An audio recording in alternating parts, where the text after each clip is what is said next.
जय हिंद साथियों। कैसे आप? मैं हरि सिंह और आज आपके सामने लेकर आया हूँ सेकेंड ग्रेड जो एग्जाम होने वाला उसके लिए इंडिया पॉलिटी और एक तरह से कहे कि राजस्थान पॉलिटी का मिश्रण।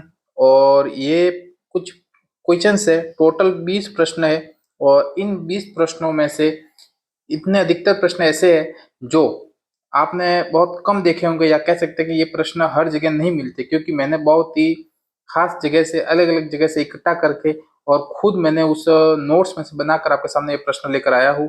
और ये प्रश्न किसी न किसी परीक्षा में पूछे गए हैं।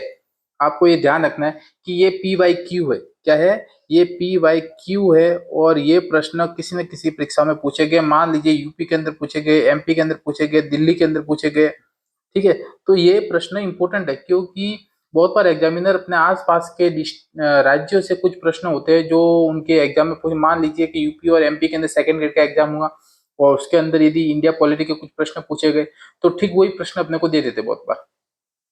ठीक है, तो ठीक वैसे ही एक तरह से मैं कहूँ तो आपके सामने जो आपके सिलेबस है उसी सिलेबस के अकॉर्डिंग है। कुछ प्रश्नों का वेरिएशन आपको पता चल जाएगा कि अच्छा ये प्रश्न ऐसे भी बन सकते थे, ऐसे भी हो सकते थे। टॉपिक वही है जो आप पढ़ रहे हैं। ठीक है, तो आपको इन प्रश्नों को समझना है और इन प्रश्नों को कैसे करना है, एक एक प्रश्नों को मैं आपके सामने व्याख्या के साथ बताऊंगा, जिससे आपको इसका समझ में आ जाएगा प्रश्न पूरे। तो चलिए चलते हैं पहले प्रश्न की ओर। यदि आपने चैनल को सब्सक्राइब नहीं किया तो सब्सक्राइब और शेयर जरूर करें। HSGK पॉइंट, और HSGK पॉइंट यानी हरि सिंह जी के जनरल नॉलेज पॉइंट है एक तरह से पूरा, जिसमें मैं आपको जो भी आपके पेपर होते हैं उसका जो फर्स्ट पेपर होता है, ध्यान रखना, मैं फर्स्ट पेपर के ऊपर कोशिश कर रहा हूँ पूरा पूरा फर्स्ट पेपर जिस जिस परीक्षा में होता है। क्योंकि दूसरा पेपर तो सब्जेक्ट का होता है, तो सब्जेक्ट तो हर किसी का अच्छा हो सकता है, परंतु फर्स्ट पेपर के अंदर पास नहीं हो पाते। और उसके लिए मैं फर्स्ट पेपर के लिए आपके सामने एक तरह से वीडियो लेकर आ रहा हूँ जिसमें महत्वपूर्ण प्रश्नों का समावेश हो रहा है। तो चलिए पहला प्रश्न, लोकसभा के सदस्यों की अधिकतम संख्या कितनी हो सकती है? लोकसभा के सदस्यों की अधिकतम संख्या कितनी हो सकती है? देखिए, अपने को अब समझना है कि लोकसभा की अधिकतम संख्या पूछी है, लोकसभा के अधिकतम संख्या पूछी है।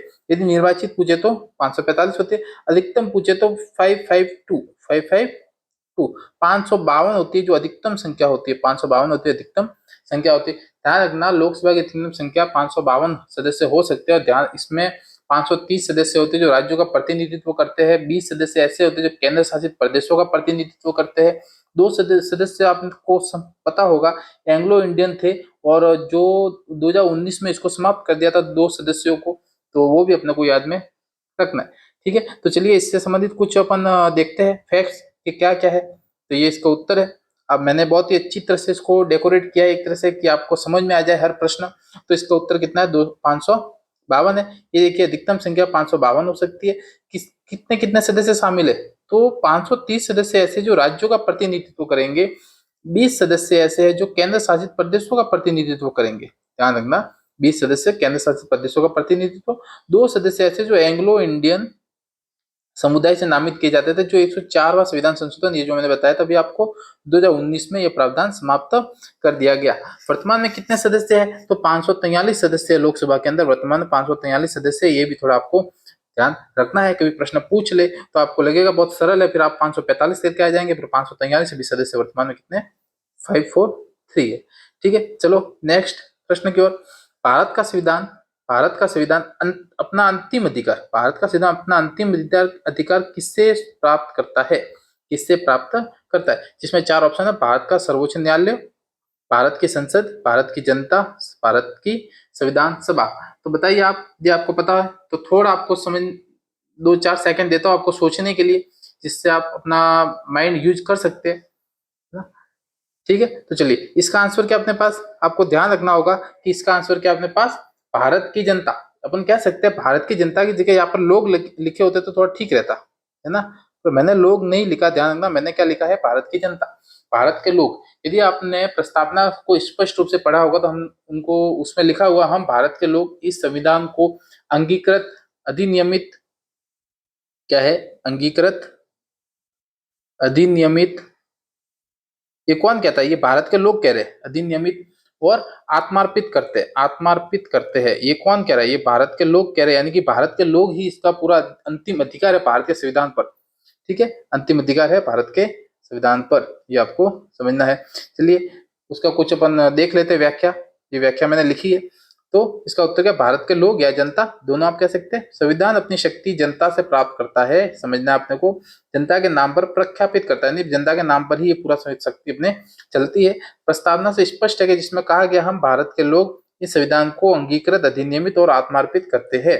इसका तात्पर्य यह है कि विधायिका जनता, जो संसद है वो जनता की प्रत्यक्ष शक्ति का दावा या अतिक्रमण नहीं कर सकती। जो संसद है वो जनता की प्रत्यक्ष शक्ति का दावा या अतिक्रमण नहीं कर सकती। संविधान के अनुसार विधायिका एक प्रतिनिधि निकाय है, लेकिन जनता ही अंतिम संप्रभु है। तो ध्यान रखना, जनता सब कुछ कर सकती है, अंतिम निर्णय किसके पास है, जनता के पास है। ठीक है, चलिए चलते हैं नेक्स्ट प्रश्न की ओर। आगे प्रश्न अपने पास, निम्नलिखित में से किस निम्नलिखित में से किस तरीके से संविधान सभा आमतौर पर संविधान के विभिन्न प्रावधानों पर निर्णय लेती है। बहुत ही अच्छा प्रश्न है। अब देखिए, साधारण बहुमत, 2/3 बहुमत, सर्वसम्मति या निर्णायक मत, ये 4 ऑप्शन है। इसमें आप अपना एक ऑप्शन सिलेक्ट करिए, कौन सा है। ध्यान रखना कि आपस में संविधान सभा है और संविधान सभा संविधान के विभिन्न प्रावधानों पर निर्णय लेती है। ध्यान रखना कि कोई भी संविधान सभा है जब कोई निर्णय लेती है, कोई प्रस्ताव पारित करती है, तो सर्वसम्मति से, सभी की सहमति से एक तरह से उसको प्रावधान पर निर्णय लेने का कार्य करती है। यानी इसका उत्तर क्या है, सर्वसम्मति, सर्वसम्मति। ठीक है, चलिए चलते हैं, कुछ लिखा हुआ होगा तो आ गया कि सर्वसम्मति इसका उत्तर है। भारत की पहली संविधान सभा आमतौर पर आम सहमति से भारत के संविधान के विभिन्न प्रावधानों पर निर्णय लेती थी।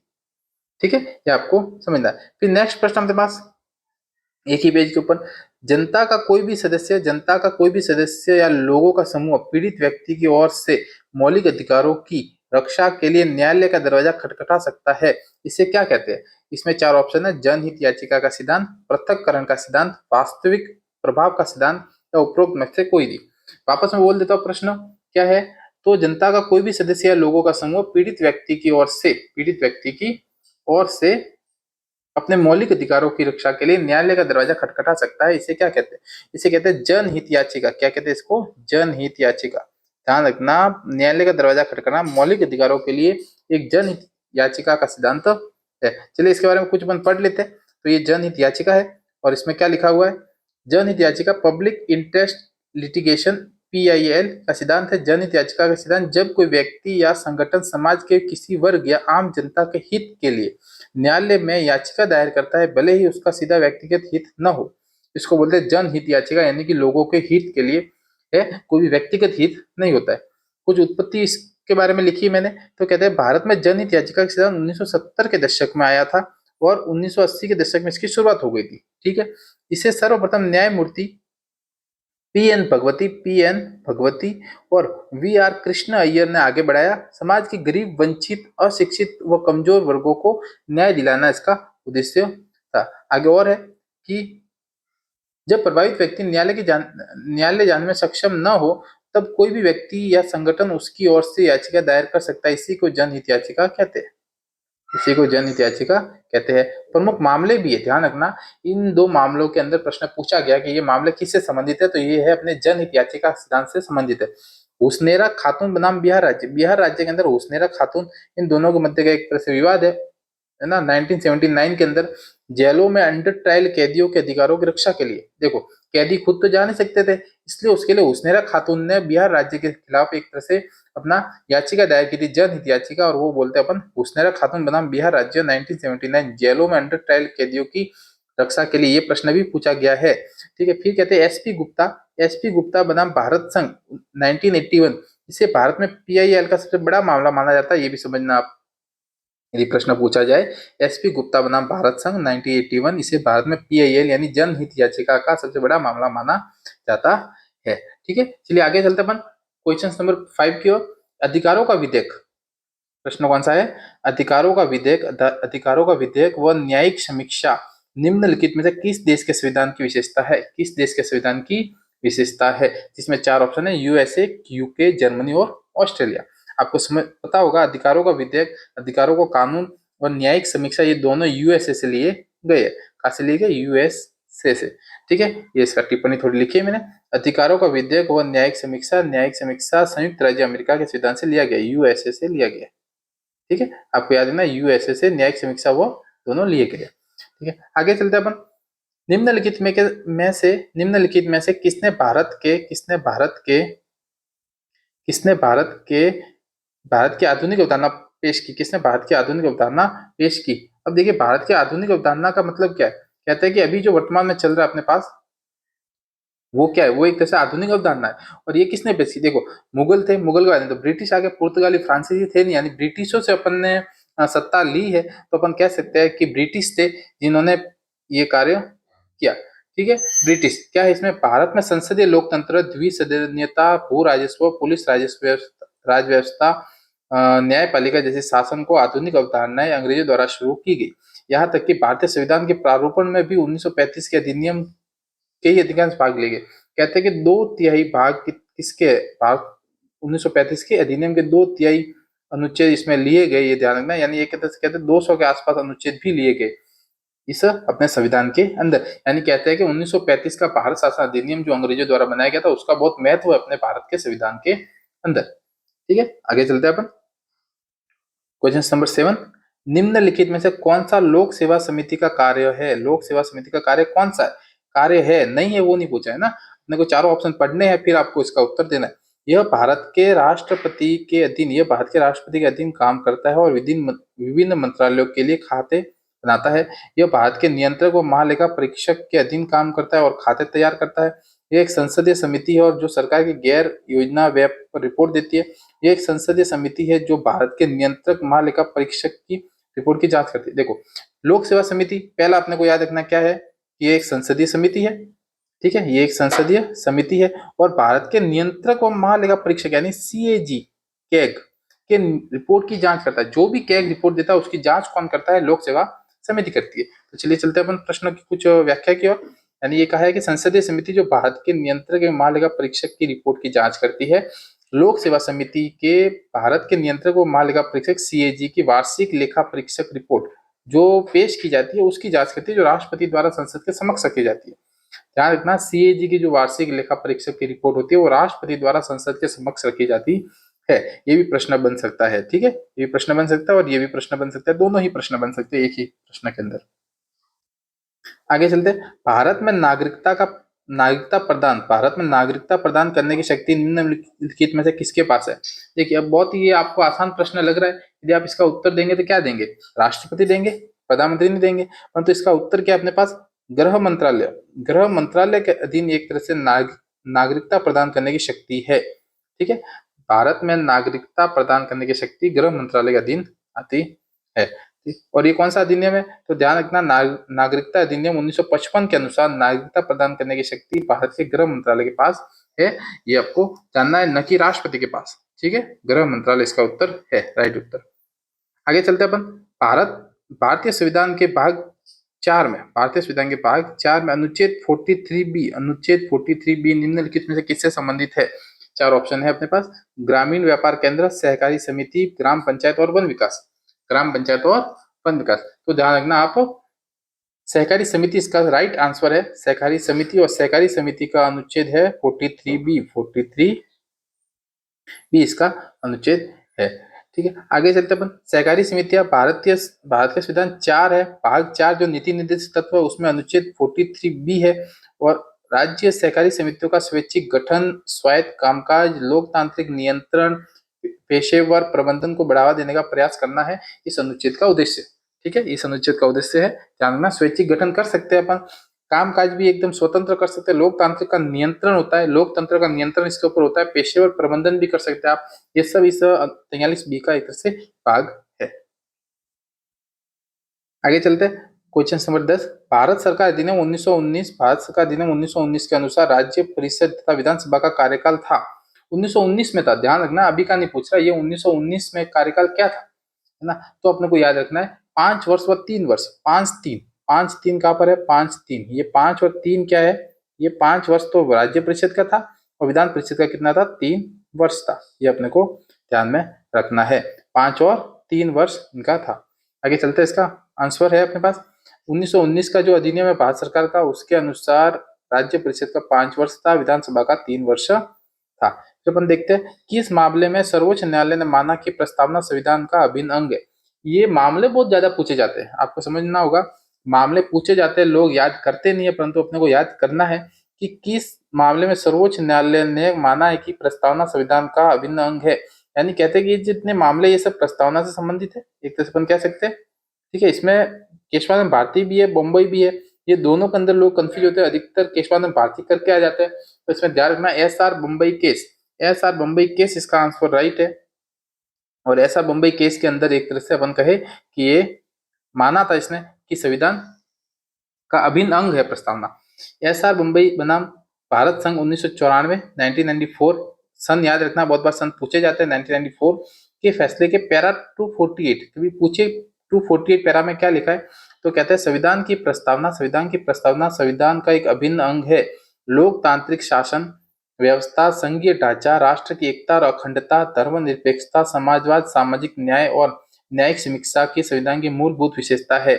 ये आपको समझना है यहाँ तक एक तरह से पूरा। संविधान की प्रस्तावना संविधान का अभिन्न अंग है। लोकतांत्रिक शासन व्यवस्था, संघीय ढांचा और अखंडता, राष्ट्र की एकता, धर्मनिरपेक्षता, समाजवाद, सामाजिक न्याय और न्यायिक समीक्षा संविधान की मूलभूत विशेषता है। LIC of India, LIC of India मामले 1995 में भी सर्वोच्च न्यायालय ने पुनः यह माना है कि प्रस्तावना भारत के संविधान का अभिन्न अंग है। तो आपको याद रखना है LIC ने भी माना है, LIC जो केस है, और SR बम्बई केस है उसने भी संविधान का अभिन्न अंग माना है। ठीक है, आगे नेक्स्ट प्रश्न की ओर चलते हैं अपन। 12 नंबर, भारत संविधान द्वारा गारंटीकृत निम्नलिखित में से कौन सा मौलिक अधिकार गैर सहायता प्राप्त अल्पसंख्यक संस्थानों को शिक्षा का अधिकार RTI अधिनियम के दायरे से छूट देने का कारण है। RTI अभी अपने को चलता है, RTI और RTI से छूट देने के से दायरे से संबंध है। वापस में बोलता हूँ प्रश्न, भारत संविधान द्वारा गारंटीकृत निम्नलिखित में से कौन सा मौलिक अधिकार गैर सहायता प्राप्त अल्पसंख्यक संस्थानों को शिक्षा का अधिकार RTI अधिनियम के दायरे से छूट देने का कारण है। ये है अनुच्छेद 30(1), अनुच्छेद 30(1) इसका आंसर है, राइट आंसर अनुच्छेद 30(1) इसका राइट आंसर है। अपने को याद रखना है क्या है इसमें, वो अपन देखते हैं आगे ना। भारत संविधान के अनुच्छेद 30(1) के अंदर के तहत सभी अल्पसंख्यकों को चाहे धार्मिक हो या भाषाई हो शैक्षणिक संस्थान स्थापित करने व उनका संचालन करने का अधिकार दिया गया है। इन संस्थानों को इन समुदाय की विशिष्टता को बनाए रखने के लिए संरक्षित किया जाता है। इसलिए गैर सहायता प्राप्त अल्पसंख्यक संस्थानों को शिक्षा का अधिकार अधिनियम से छूट दी गई है, जिन्हें उन्हें स्वतंत्र रूप से कार्य करने की अनुमति दी गई है। ध्यान रखना, ये अल्पसंख्यकों के लिए है जिसमें धार्मिक या भाषाई आधार पर शैक्षणिक संस्था स्थापित करने की छूट दी गई है इनको। और उसके अंदर भी जो ये संचालन जो RTI है ये भी छूट दिया गया है ताकि वो अपना खुद का खर्चा निकाल सके, गवर्नमेंट के लिए काम न करे। ये अनुच्छेद 30(1) है जो अपने को समझना है। आगे 13 नंबर प्रश्न है, भारतीय संविधान की छठी अनुसूची, भारतीय संविधान की छठी अनुसूची 4 राज्यों में अनुसूचित क्षेत्र व अनुसूचित जनजातियों के प्रशासन और नियंत्रण से संबंधित है। छठी अनुसूची है, ध्यान रखना कौन सी है, छठी अनुसूची है, छठी अनुसूची है। और कौन से राज्य इसमें वो पूछा गया है, अनुसूचित क्षेत्र व अनुसूचित जनजातियों के प्रशासन और नियंत्रण से संबंधित है ना, किन राज्यों से संबंधित है वो अपने को समझना है। तो इसका आंसर अपने को ध्यान रखना, असम, मेघालय, त्रिपुरा और मिजोरम, असम, मेघालय, त्रिपुरा और मिजोरम। देखो इसमें नागालैंड नहीं आ रहा, इसमें नागालैंड, इसमें यानी नागालैंड इसमें नहीं है, ये अपने को समझना है, नागालैंड इसमें नहीं है। चलिए आगे चलते हैं, इसके बारे में कुछ प्रश्न देख लेते हैं अपन टॉपिक को। क्या है कि 5वीं अनुसूची किसी भी राज्य में अनुसूचित क्षेत्र व अनुसूचित जनजाति के प्रशासन में नियंत्रण संबंधित है, सिवाय 4 राज्यों असम, मेघालय, त्रिपुरा, मिजोरम के, जिन्हें भारतीय संविधान का छठी अनुसूची से अलग से निपटाया गया। ठीक है, ये आपको समझना है। आगे देखते हैं अपन प्रश्न नंबर 14, किसी परिस्थिति में निम्नलिखित में से किस परिस्थिति में लोकसभा के अध्यक्ष तथा उपाध्यक्ष को अपना पद छोड़ना पड़ता है। बहुत ही अच्छा प्रश्न है। राष्ट्रपति की इच्छा पर, जब सत्तारूढ़ दल विश्वास खो देता है, जब वे संसद के सदस्य नहीं रह जाते, या लोकसभा के विघटन के बाद। यदि आपको पता होगा राष्ट्रपति की इच्छा पर तो कौन रहता है, मंत्रिपरिषद रहती है। ठीक है, ये उपाध्यक्ष, यदि मंत्रिपरिषद संसद भंग हो जाती है फिर भी अध्यक्ष अपने पद पर बना रहता है, तो आप कह सकते हैं ये एक ही स्थिति में हो सकता है। वो स्थिति कौन सी है, जब वे संसद के सदस्य नहीं रह सकते। मान लीजिए किसी कारण से उन्होंने संसद की सदस्यता छोड़ दी, यदि सांसद पद से इस्तीफा दे दिया, ठीक है, या उन एक तरह से मृत्यु हो गई, कुछ भी कह सकते हैं आप, तो वो वहां से अपना त्याग पत्र अपना पद छोड़ना पड़ेगा, एक तरह से पद से खाली हो जाएंगे वो। तो ध्यान रखना, जब वे संसद के सदस्य नहीं रह जाते तब वो अपना पद छोड़ सकते हैं। ठीक है, यानी अपन कहे कि क्या है, जब वे संसद के सदस्य नहीं रह जाते, लोकसभा अध्यक्ष व उपाध्यक्ष तब तक पद पर बने रहते हैं जब तक वे सदन के सदस्य रहते हैं। यदि वे सदन के सदस्य नहीं रहते तो उन्हें अपना पद छोड़ना पड़ेगा। लोकसभा भंग होने के तुरंत बाद अध्यक्ष को तब तक इस्तीफा नहीं देना होता जब तक कि नया अध्यक्ष निर्वाचित न हो जाए। ये वेरी वेरी इंपॉर्टेंट एक तरह से अपन कहे कि लाइन है जो अपने को याद रखनी है कि लोकसभा हो गया, ये भंग होने के बाद में भी अध्यक्ष पद पर बना रहेगा जब तक कि नया अध्यक्ष निर्वाचित न हो जाए। ठीक है, आगे अपन प्रश्न देखते हैं। प्रश्न नंबर 15, निम्नलिखित में से कौन राज्य के महाधिवक्ता की नियुक्ति करता है? कौन राज्य के महाधिवक्ता की नियुक्ति करता है? जिसमें ऑप्शन अपने पास कौन कौन से ऑप्शन है? राजस्थान का या कह सकते राज्य का राज्यपाल, राज्य के मुख्यमंत्री, उच्च न्यायालय का मुख्य न्यायाधीश और भारत का राष्ट्रपति। ये 4 ऑप्शन है और 4 ऑप्शन के अंदर ही लोग कंफ्यूज होते हैं। अपने को समझना, राज्य के महाधिवक्ता की नियुक्ति कौन करता है? तो राज्यपाल करता है। ठीक है, राज्य के महाधिवक्ता की नियुक्ति राज्यपाल करता है। ठीक है, ये एक तरह से अपन कहें कि भारत का महान न्यायवादी, या क्या इसमें भारत का महान न्यायवादी व राजस्थान ये राज्य का महाधिवक्ता दोनों एक ही पद है ना, एक समतुल्य समान है। जो महान न्यायवादी कार्य करता है वो का वही कार्य महाधिवक्ता करता है, सिर्फ नाम अलग अलग है। ठीक है, उनका पोस्ट अलग है कि वो पूरे भारत में करता है, ये किसी राज्य के अंदर करता है। प्रत्येक राज्य का राज्यपाल किसी ऐसे व्यक्ति को राज्य का महाधिवक्ता नियुक्त करेगा जो उच्च न्यायालय के न्यायाधीश के रूप में नियुक्त होने की योग्यता रखता हो ना। राज्यपाल राज्य के महाधिवक्ता की नियुक्ति करता है, ये आपको समझना है। योग्यता क्या है? जो न्यायाधीश की योग्यता है, जो न्यायाधीश बन सकता है उसी को अपन एक तरह से महान्यायवादी या महाधिवक्ता पद पर बैठाते हैं। आगे देखते हैं अपन, निम्नलिखित में से कौन पंचायतों के लिए चुनाव करवाने का निर्णय लेता है? देखिए कितना आसान प्रश्न है, परंतु फिर भी लोग गलत करेंगे। क्यों? क्योंकि बहुत बार ये प्रश्न थोड़ा घुमा फिरा के आता है। ये कहता है कि राज्य के चुनाव, पंचायतों के चुनाव कौन करवाता है? यदि कौन करवाता है आता तो अपन क्या बोलेंगे? राज्य चुनाव आयोग, राज्य चुनाव आयोग। परंतु ये क्या है? यहाँ पर निर्णय लेने की बात है, निर्णय लेने की बात है। निर्णय कौन लेगा? निर्णय लेगा राज्य सरकार। निर्णय कौन लेगी? राज्य सरकार लेगी कि हमको किस तारीख के मध्य, किस अवधि के मध्य चुनाव करवाने हैं, क्या क्या चुनाव की योग्यता होगी, क्या क्या चुनाव के अंदर कार्य योजना बनाएंगे, क्या क्या नियम बनाएंगे, वो सब कौन बनाएगा? वो अपन कहेंगे तो एक तरह से राज्य सरकार बताएगी चुनाव आयोग को। भाई चुनाव आयोग उसको अमल करेगा, उस चुनाव आयोग उसको प्रोसेस करेगा। यानी चुनाव आयोग का कार्य क्या होता है? चुनाव करवाने का कार्य होता है, न कि निर्णय लेने का कार्य होता है। ये आपको ध्यान रखना है। यानी देखते हैं अपन, पंचायतों के चुनाव करवाना राज्य सरकार और राज्य चुनाव आयोगों की जिम्मेदारी होती है। पंचायत चुनाव उन राज्यों में होते हैं जहां संविधान के भाग 12 के तहत लागू होते हैं। ठीक है, ये अपने को जानना है। फिर अपन आगे देखते हैं कि क्वेश्चन नंबर 17, 26 जनवरी 1950 को भारत का संविधान लागू हुआ तो भारत की संवैधानिक स्थिति क्या थी?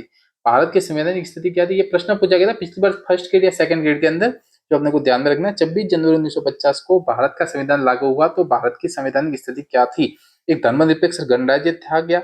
एक समाजवादी धर्मनिरपेक्ष लोकतांत्रिक गणराज्य था? एक संप्रभु लोकतांत्रिक गणराज्य था? या एक संप्रभु समाजवादी धर्मनिरपेक्ष लोकतांत्रिक गणराज्य था? तो आपको यदि बहुत बार पढ़ा हुआ होगा आपने कि एक संप्रभु लोकतांत्रिक गणराज्य की स्थापना, संप्रभु लोकतांत्रिक गणराज्य ना, इसका आंसर सही है, ये आपको देखना है। ठीक है, तो आपको ये क्या है प्रश्न कि एक संप्रभु लोकतांत्रिक गणराज्य, भारत का संविधान 26 जनवरी 1950 को लागू हुआ, सबको पता है। और 26 जनवरी 1950 को भारत की वास्तविक स्थिति क्या थी? एक संप्रभु लोकतांत्रिक गणराज्य था, एक संप्रभु लोकतांत्रिक गणराज्य था। ये अपने को जानना है। ठीक है, आगे देखते हैं अपन प्रश्न, निम्नलिखित में से कौन राष्ट्रपति की क्षमादान की शक्ति के अंतर्गत नहीं आता? क्षमादान की शक्ति के अंतर्गत नहीं आता। लोग राष्ट्रपति की क्षमादान की शक्ति के अंतर्गत नहीं आता, ऐसा कौन सा इसमें से ऑप्शन है? देखिए क्षमादान भी है, लघुकरण भी है, परिहार भी है और जारी रखना नहीं है। ये ध्यान रखना। यानी क्या है?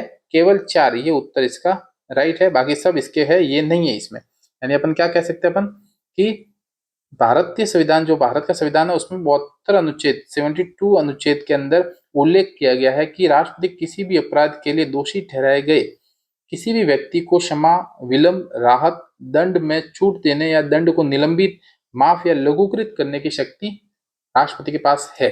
आपको समझना, ये जो शक्तियां दी गई ये सब अपने को याद होनी चाहिए कि भाई अपराध में दोषी ठहराए गए जो व्यक्ति उसको क्षमा भी कर सकता है, उसमें जो सजा है उसको देर भी कर सकता है, उसमें राहत भी कर सकता है कि मान लीजिए कि मृत्यु दंड है तो उसकी जगह वो आजीवन कारावास कर सकता है, आजीवन कारावास की जगह 20 साल कर सकता है, ये राहत है। दंड में छूट दे सकता है, जो भी दंड है उसमें थोड़ा कम कर सकता है, दंड को निलंबित कर सकता है, हटा सकता है पूरा का पूरा, उसको माफ कर सकता है, उसको कम कर सकता है। ये सब शक्ति किसके पास है? राष्ट्रपति के पास है। ये ध्यान रखना कि एक तरह से स्वविवेकी शक्ति है ये, है ना। और ये राज्यपाल के पास नहीं होती, ये भी आपको समझना है। ये क्षमादान की शक्ति राज्यपाल के पास नहीं होती, ये सिर्फ राष्ट्रपति के पास ही होती है, अनुच्छेद 72 के अंदर। आगे देखते हैं अपन कि जब राज्यपाल द्वारा कोई विधेयक राष्ट्रपति के विचारार्थ सुरक्षित रखा जाता है तो राष्ट्रपति के पास निम्नलिखित में से कौन सा विकल्प उपलब्ध होता है? कौन सा विकल्प उपलब्ध होता है? तो अपन ये चार ऑप्शन है। विधेयक पर अपनी सहमति दे सकता है, भाई दे सकता है। असहमति रोकना, रोक सकता है। सहमति रोक सकता है। विधानमंडल के सदन व सदनों के पुनर्विचार के लिए वापस कर सकता है, वापस भी कर सकता है। यानी उपरोक्त इसका सही है, डी आंसर, कि ये सभी शक्तियां राष्ट्रपति के पास होती है। राज्यपाल द्वारा कोई विधेयक सुरक्षित रखा जाता है तो उसमें अपन राष्ट्रपति ये निर्णय ले सकता है। यानी अपन कहे कि क्या क्या है, राज्य के राज्यपाल, जब किसी विधेयक को राज्य के राज्यपाल द्वारा भारत के राष्ट्रपति के विचारार्थ सुरक्षित रखा जाता है तो राष्ट्रपति या विधेयक पर अपनी सहमति दे सकते हैं, विधेयक पर अपनी सहमति रोक सकते हैं और विधेयक को राज्य विधानमंडल के सदन या सदनों के पुनर्विचार के लिए भी भेज सकते हैं। ये सब कार्य अपने राष्ट्रपति के पास पावर में है तो वो कुछ भी कर सकता है। ठीक है, ये थे अपने पास टोटल 20 प्रश्न जो आपको समझने हैं। यदि आपने चैनल को सब्सक्राइब नहीं किया तो चैनल को सब्सक्राइब जरूर कर दिया, एचएस जीके पॉइंट। और ये वीडियो कैसा लगा ये मुझे कमेंट बॉक्स में जरूर बताएं। कमेंट बॉक्स में बताएंगे तभी मैं थोड़ा सुधार कर सकता हूँ इसमें। और जो भी आपका सुझाव होंगे वो मुझे कमेंट बॉक्स में जरूर बताएं ताकि इसमें और भी इम्प्रूवमेंट आ सकता है। और प्रश्न कैसे लगे वो मुझे जरूर बताएं इस कमेंट बॉक्स के अंदर। ये वीडियो अपने दोस्तों के साथ शेयर करें और उनको भी बताएं कि HSGK पॉइंट यूट्यूब चैनल पर हरि सिंह द्वारा आपके सेकंड ग्रेड एग्जाम के लिए इंडिया पॉलिटी के बेहतरीन प्रश्नों को लेकर आ रहे हैं, बहुत ही कम समय के अंदर, मात्र 20 मिनट में 20 प्रश्न। ऐसे मैं कह सकता हूँ उस 20 प्रश्नों को आप कंटस्ट करिए, उसके साथ ही 20 प्रश्नों के साथ साथ आपके कम से कम 50 प्रश्न भी कवर हो रहे हैं, तो ये आपको नहीं भूलना चाहिए। ठीक है, चलिए चलते हैं नेक्स्ट वीडियो की तरफ। तब तक आप ये प्रश्न देखते रहिए। जय हिंद।